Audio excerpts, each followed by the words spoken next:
रविवार 26 मई 2013 को नाइजीरिया के तट से 32 किलोमीटर दूर अटलांटिक महासागर में 3 टग बोट्स हमेशा की तरह अपने कार्यों में व्यस्त थीं।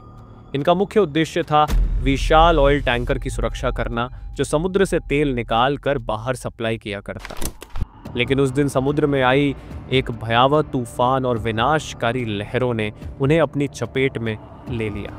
अचानक आई उस लहर के साथ एक टग बोट, जिसका नाम जस्कन 4 था, समुद्र के गहरे पानी में डूब जाती है।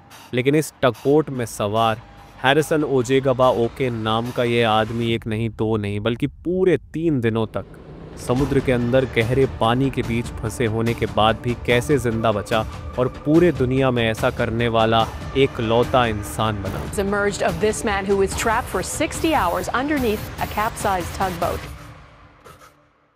जस्कॉन बोट पर सवार 11 नाइजीरिया पुरुषों के ग्रुप और यूक्रेनी कप्तान को समुद्र में सालों का अनुभव था। उनके लिए यह रोजमर्रा का काम था और वे इसकी चुनौतियों से भली भांति परिचित थे। उस दिन जैसे ही रात गिरी, कप्तान ने सभी क्रू मेंबर्स से कहा कि वे अपने अपने केबिन में चले जाएं और दरवाजे बंद कर लें ताकि समुद्री डाकू बोट पर हमला न कर सकें। यह एक सुरक्षित कदम था ताकि बोट और उसके सामान की रक्षा की जा सके। सुबह लगभग 4:30 पर 29 साल का रसोइया हैरिसन ओके ने बाकी क्रू मेंबर्स से पहले उठा। वह नाश्ता तैयार करने के लिए किचन में जा रहा था, लेकिन इससे पहले वह बाथरूम में गया। बेशक हैरिसन इस तरह के मिशन में जाता था, ये जानते हुए कि खतरनाक कंडीशन, भयंकर समुद्र और एक दर्दनाक गैसोलीन विस्फोट के साथ उड़ा दिए जाने का जोखिम होते हुए भी अपना काम किया करता। अचानक 5 बजे के करीब एक विशाल लहर ने बोट को घेर लिया और लहर ने बोट को जोरदार टक्कर मारा। ये टक्कर इतनी जोरदार थी कि बोट उल्टा पलट गई और समुद्र का पानी तेजी से बोट में भरने लगा। डूबते हुए बोट में हैरिसन ने किसी तरह मेटल के दरवाजे को खोला। हैरिसन ने अपने साथियों को इमरजेंसी हेच की ओर जाते देखा, लेकिन पानी का दबाव इतना ज्यादा था कि वह वहां चाहकर भी नहीं पहुंच सका। अचानक एक और लहर आई जो उसके 3 साथी क्रू मेंबर्स को समुद्र की गहराइयों में खींच ले गई। पानी की लहर इतनी तेज थी कि हैरिसन को महसूस हो गया कि अब उसके साथी जीवित नहीं हैं। पानी की लहरें उसे भी अपनी चपेट में ले आईं और उसे सामने वाले बाथरूम के अंदर धकेल दिया, जो कप्तान के केबिन से जुड़ा हुआ था। अब वो बाथरूम में फंसा हुआ और पानी उसके पैरों तक पहुंचने लगा। यहाँ घायल हैरिसन की किस्मत ने उसका साथ दिया। हैरिसन ने यहाँ देखा कि वह जिस बाथरूम में फंसा है उसके ऊपर 4 फीट की एयर पॉकेट बन गई है।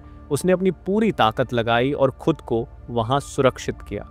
जास्कॉन 4 समुद्र के तल से 100 फीट यानी 30 मीटर नीचे गहरे पानी में डूब गई और समुद्र के तल पर उल्टा जा गिरी।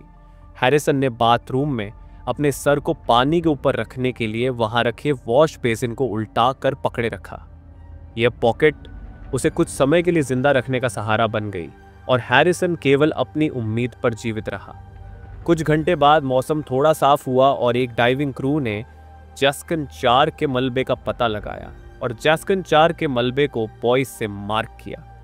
जस्कन से बॉयज से टकराने की आवाज से हैरिसन ने तुरंत बोट को पीट कर जवाब दिया, लेकिन यहाँ किसी ने भी उसकी आवाज नहीं सुनी। साथ ही जो डाइवर्स रेस्क्यू के लिए पानी में उतरे थे, लिमिटेड ऑक्सीजन और इतने खतरनाक हादसे में किसी भी इंसान के जिंदा रहने का कोई संकेत न मिलने पर मिशन को बंद कर दिया जाता है। हैरिसन ने लगभग 1 दिन बाथरूम में गुजारने के बाद फाइनली वहां से आगे बढ़ने का फैसला लिया और खुद को और जीवित रखने के लिए ठोस कदम उठाया। वह किसी तरह बाथरूम से बाहर निकलकर बोट के टूल रूम में पहुंचा और वहां हैरिसन के किस्मत ने उसका साथ दिया। उसे एक और एयर पॉकेट मिली।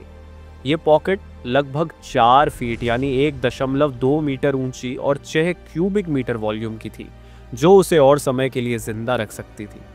लेकिन हैरिसन की मुश्किलें अभी खत्म नहीं हुई थीं। उसे ठंड लग रही थी क्योंकि जनरली इस टाइम में ईस्ट अटलांटिक का टेम्परेचर 27.7 डिग्री सेल्सियस होता है।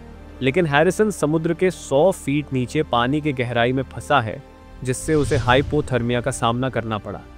हैरिसन ने केबिन में खुद को जिंदा रखने के लिए कुछ टूल्स और मैट्रेस के साथ एक प्लेटफॉर्म तैयार किया ताकि वह पानी से ऊपर उठ सके और उसकी शरीर की गर्मी बनी रहे। लेकिन यह लड़ाई अभी खत्म नहीं हुई थी। बिना भोजन, बिना रोशनी, बिना पानी, लिमिटेड ऑक्सीजन बावजूद हैरिसन ने उम्मीद नहीं छोड़ी। वह हर दिन सिर्फ इस सोच के साथ जीता था कि शायद कोई उसे बचाने आएगा। हैरिसन के पास सिर्फ आवाज़ ही पहुंच सकती थी। हैरिसन को बाहर अपने साथियों के लाशों को मछलियों द्वारा खाने की ही आवाज़ आ रही होती है। अंदर हैरिसन जो छोटे से एयर पॉकेट में भरते CO2 और जहरीली गैस के साथ 2 दिन गुजारता है। हैरिसन को यह एहसास हो गया कि अगर उसे बचाया नहीं गया तो वह इस खतरनाक स्थिति में ही मर जाएगा। आखिरकार 28 मई को एक दक्षिण अफ्रीकी बचाव टीम ने जस्कन 4 के मलबे को निकालने आई। 6 डाइवर्स क्रू और टेक्निकल टीम को इस खतरनाक मिशन के लिए भेजा गया था और वे जानते थे कि यह मिशन कितना मुश्किल और चुनौतीपूर्ण हो सकता है। इसलिए 2 डाइवर्स निको वैन हर्डेन और एंड्रे एरास्मस, साथ ही शिप में बैठे कोल्वी वेरेट, जो निको के हेलमेट में कैमरा का रियल टाइम फुटेज देखकर डाइवर्स को गाइड करता है। डाइवर्स ने बोट के बाहरी गेट को तोड़ने में 1 घंटा लगा दिया और जैसे ही वे अंदर पहुंचे उन्होंने पाया कि बोट के अंदर का माहौल काफ़ी खतरनाक है। बोट के उल्टा होने की वजह से सामान बिखरे हुए और खतरों से भरा हुआ था। जैसे ही डाइवर्स बोट के मेन डेक के हिस्से में पहुंचे तो उन्होंने वहां 3 मृत क्रू मेंबर्स को पाया।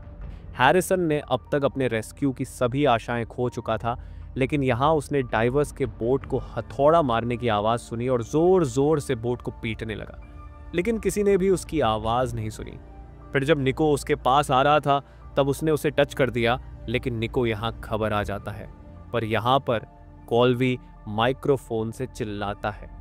इसके बाद कॉल्वी ने निको को हैरिसन के कंधे को थपथपाकर और अंगूठा का संकेत देकर सांत्वना देने को कहा। सभी डाइवर्स हैरिसन को जिंदा देखकर हैरान थे। डाइवर्स ने फौरन उसे ऑक्सीजन दी और उसका ऑक्सीजन स्तर नॉर्मल किया, लेकिन उसे तुरंत बाहर नहीं निकाला गया क्योंकि हैरिसन को कई घंटे पानी में रहने की वजह से उसके ब्लड स्ट्रीम में नाइट्रोजन मिक्स हो गया था और अगर यहाँ हैरिसन को अचानक बाहर निकाला गया तो उसे कार्डियक अरेस्ट आ सकता है। इसीलिए सबसे पहले हैरिसन को डाइविंग वेल में डालकर बाहर निकाला गया।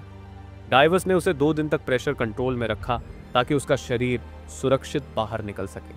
आखिरकार हैरिसन को बाहर निकाला गया और हैरिसन ने कहा, मैं अब कभी भी समुद्र में नहीं जाऊंगा। यह अनुभव मेरे लिए बहुत कष्टकारी था।